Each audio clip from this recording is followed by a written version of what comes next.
Il s'agit d'un espace qu'on organise pour inviter les partenaires qui agissent sur le territoire communal avec les différents publics concernés pour venir non seulement être informés du projet, mais aussi pouvoir interagir.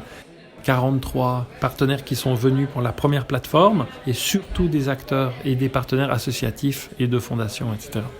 Chacun va apporter une crédibilité, mais aussi une légitimité. Par exemple, la légitimité d'un habitant et son pouvoir, il est aussi important que la légitimité d'un élu et d'un politique. C'est vraiment la qualité des démarches communautaires, à savoir égaliser et mettre en jeu les différents pouvoirs, pas forcément créer des luttes de pouvoir ou réajuster des pouvoirs, mais c'est simplement valoriser et mettre aux bons endroits, ça veut dire à un niveau transversal, les différents pouvoirs.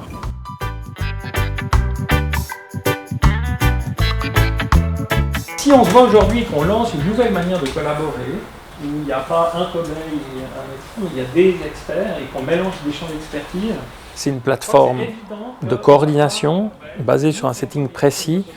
On arrive, il y a une plénière, et là on apporte et on résume le projet, le développement du projet, la méthodologie, on réajuste, on actualise un peu les choses pour que tout le monde soit au même niveau au début de la plateforme.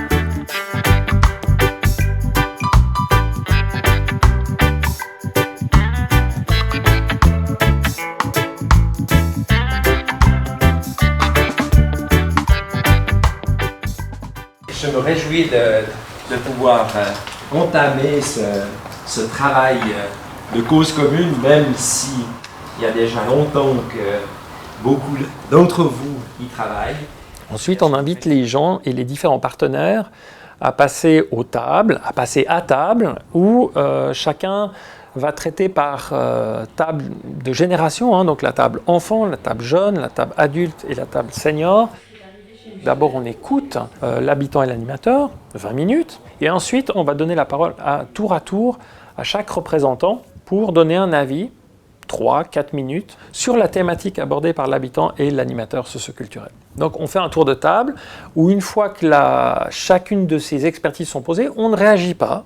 On va par contre donner un bulletin des apprentissages sur ce que chacun a vécu et appris des dires des autres et peut le poser sur ce bulletin et garder une trace écrite de tout ce qui est posé pour ensuite le partager avec tous les participants ou ceux qui sont liés au projet.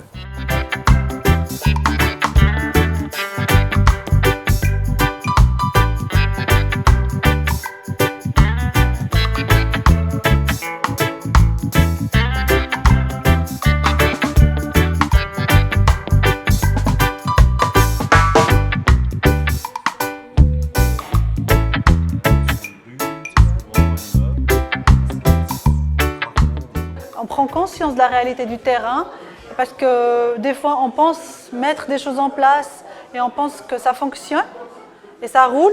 Et peut-être ça fonctionne et ça roule, mais jusqu'à un certain niveau. Le but de voir comment on peut travailler sur tout ce qui nous échappe. Quels moyens on peut mettre en place, comment on peut pousser aussi les gens, la population, les citoyens aussi à sortir aussi de leur zone de confort et de ce qu'ils subissent, pour aussi devenir acteurs. Ensemble, on peut faire émerger des synergies et faire avancer les choses. Donc, pas que chacun travaille dans son coin.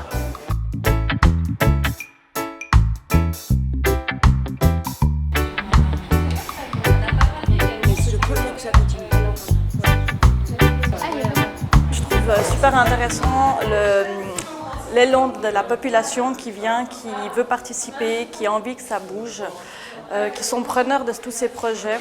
Là, on a quand même de plus en plus de parents qui viennent, parce que c'est vrai que même que c'est référence enfance, on travaille beaucoup avec les familles. Le fait qu'on soit là pour les écouter, les aider à créer des projets et à avancer avec eux.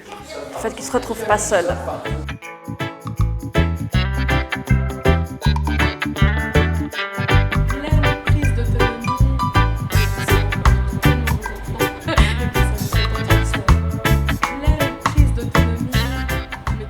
Mon ressenti pour aujourd'hui, c'est que j'ai pu consolider du réseau.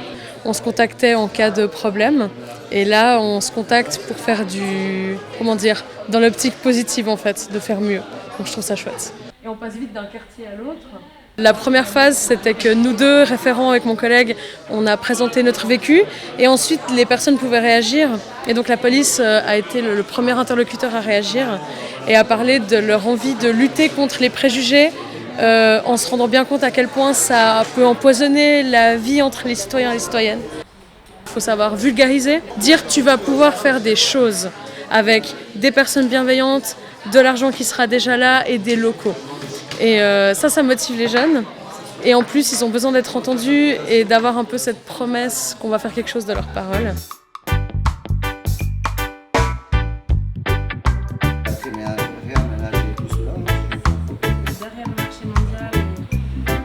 Le but, c'est à partir de ces histoires et de ces premiers contacts, c'est de pouvoir maintenant faire des entretiens qui sont plus longs, qui ramènent encore plus d'informations. Puis aujourd'hui, d'avoir rencontré les personnes et différentes associations et institutions, ça permet pour nous déjà de voir les liens qui pourraient se faire entre les personnes et puis également entre elles susciter l'émulation. C'est plutôt positif.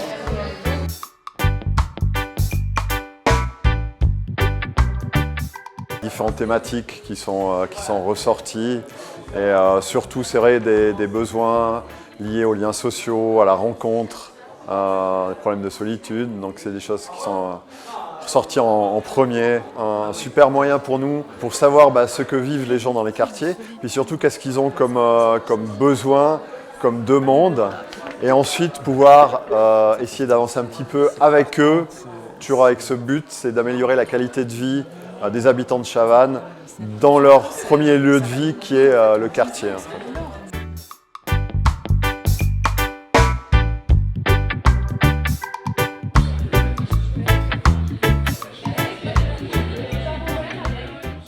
Là, on casse un peu aussi les habitudes. On ne fait pas l'apéritif à la fin, on fait l'apéritif au milieu, court, 15-20 minutes. On sort un peu du contexte. Et ensuite, on réinvite les gens à s'asseoir en plein air, où là, l'université, le centre Lives, viendra faire un topo sur les thématiques annoncées de la soirée, avec un résumé d'études qui ont traité de ces sujets, puis vient finalement donner des éléments pour approfondir la réflexion et puis vulgariser peut-être des thématiques un peu plus difficiles à comprendre.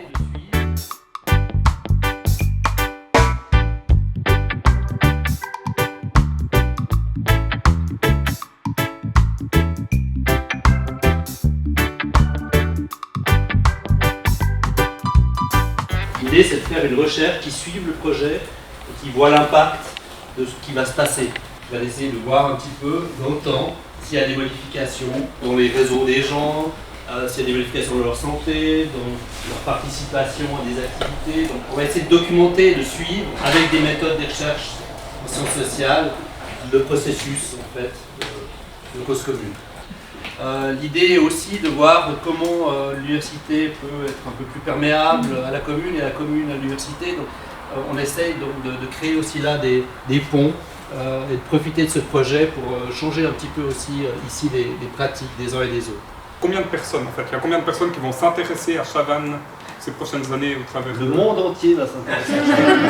Un peu comme maintenant. Ça change pas. Cet accompagnement, c'est une des plus-values voulues du partage avec l'université, donc de aussi les sortir des murs pour concrètement partager leur savoir et monter le niveau de réflexion en continu, mais aussi ils ont le mandat d'évaluer la qualité de vie sociale des quartiers et aussi à confronter ce qu'on vit par rapport à ce qui s'est vécu ailleurs pour pouvoir un peu aussi repositionner les choses.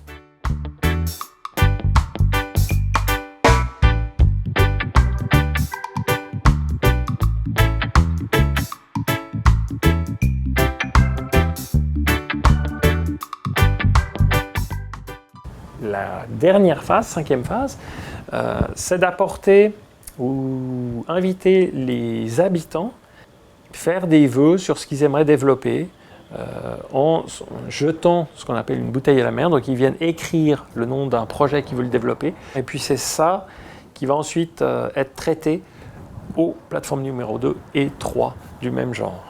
Terrain multisport. Terrain multisport.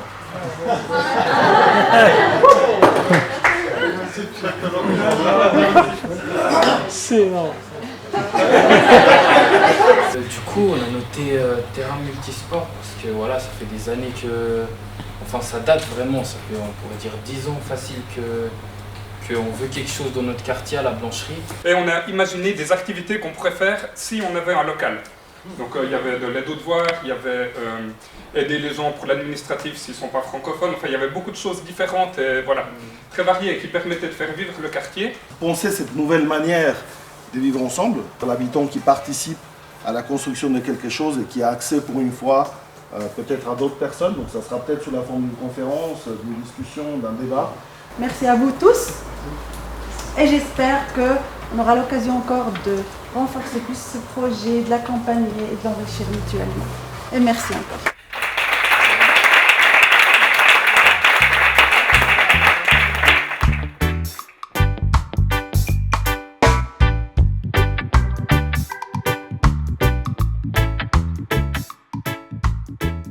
On y va pas à pas.